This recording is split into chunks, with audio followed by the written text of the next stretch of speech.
અકસ્માત અટકાવવા સુરત ટ્રાફિક પોલીસનો સિસ્ટેમેટિક અભિગમ હેવી વ્હીકલના કારણે થતા અકસ્માત રોકવા નવી પહેલ શરૂ કરી છે. હવે માત્ર દંડ અને કાર્યવાહીથી નહીં પણ આયોજનબદ્ધ અને ટેકનોલોજી આધારિત અભિગમ અપનાવવાની તૈયારીમાં છે. સુરત શહેરના માર્ગો પર સતત વધી રહેલા અકસ્માતોની પાંખ કાપવા માટે સુરત ટ્રાફિક પોલીસ હવે માત્ર દંડ અને કાર્યવાહીથી નહીં પણ આયોજનબદ્ધ અને ટેકનોલોજી આધારિત અભિગમ અપનાવવાની તૈયારીમાં છે. મળતી માહિતી અનુસાર ખાસ કરીને લેફ્ટ લેન ડ્રાઇવિંગના નિયમોની અવગણના કરતા લક્ઝરી બસ, ટ્રક અને ડમ્પર જેવા હેવી વ્હીકલના કારણે થતા અકસ્માતોને રોકવા માટે નવી પહેલ હાથ ધરવામાં આવી છે, જેમાં ડ્રાઈવરોની સંપૂર્ણ વિગતોના ડેટાબેઝની રચના તથા તેમને શિસ્ત અને જવાબદારીનું ભાન કરાવતી શોર્ટ ફિલ્મના માધ્યમથી જાગૃતિ લાવવાનો નવો અભિગમ અપનાવવામાં આવી રહ્યો છે. સુરત શહેર ટ્રાફિક શાખાનો પ્રાથમિક ધ્યેય એ લોકોના જીવન બચાવવાનો અને સુરતના લોકોનો જીવનની સુરક્ષા કરવાનો છે, જેના ભાગરૂપે ટ્રાફિક શાખા અવારનવાર અલગ અલગ પ્રકારના કેમ્પેન્સ અને એન્ફોર્સમેન્ટ ડ્રાઈવ ચલાવતી હોય છે કે જેના લીધે લોકોમાં ટ્રાફિકના નિયમોને લઈને જાણકારીની સાથે સાથે અમલવારી પણ વધે અને હંમેશા ટ્રાફિકના નિયમોની અમલવારી કરવાથી અકસ્માતમાં ઘટાડો થતો હોય છે. તેના ભાગરૂપે અત્યાર સુધીમાં સુરત શહેરમાં અલગ અલગ ઓવર સ્પીડિંગ, રોંગ સાઈડ, સિગ્નલનું અમલીકરણ અને હેલ્મેટના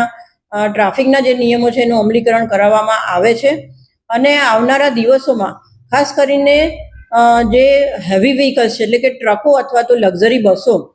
કે જેઓ લેન ડ્રાઇવિંગનું પણ અમલીકરણ કરતા નથી અને સાથે સાથે ક્યાંક ને ક્યાંક સિટીમાં આવા ભારદારી વાહનોના લીધે અકસ્માતો થતા હોય છે, તેવા અકસ્માતમાં ઘટાડો લાવવા માટે સુરત શહેર ટ્રાફિક શાખા દ્વારા હાલમાં તમામ ટ્રક અને ટ્રાન્સપોર્ટ એસોસિએશન સાથે સાથે લક્ઝરી બસોના એસોસિએશન સાથે રહી અને એક એવા પ્રકારની ડ્રાઈવ કરવામાં આવી છે કે જેમાં દરેક હેવી વ્હીકલ્સ એ લેફ્ટ લેનમાં જ ડ્રાઈવ કરે અને સાથે સાથે તે તમામના લાયસન્સથી લઈ અને અલગ અલગ પ્રકારના જેટલા પણ દસ્તાવેજોની જરૂરિયાત હોય છે તેવા દસ્તાવેજો હંમેશા પોતાની સાથે રાખે. સુરત શહેરની જે સ્પીડની લિમિટ છે એ સ્પીડ લિમિટમાં જ પોતાનું વાહન ચલાવે અને સાથે સાથે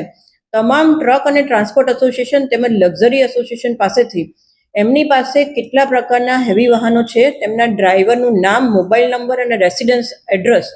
જેવો એક ડેટાબેઝ તૈયાર કરવામાં આવી રહ્યો છે. ખાસ ક્યાંક ને ક્યાંક અકસ્માતો થાય ત્યારે તેમજ કોઈ પણ પ્રકારનો ક્રાઇમ બને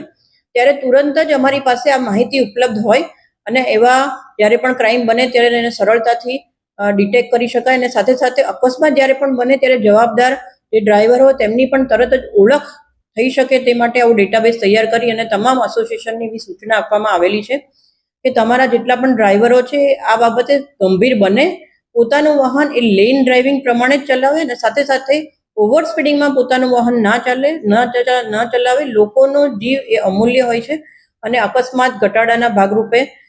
તેમણે તેમના તરફથી સહકાર આપવાનો રહેશે અને સાથે સાથે આવો ડેટાબેઝ પણ સુરત શહેર ટ્રાફિક શાખામાં સબમિટ કરવામાં આવશે.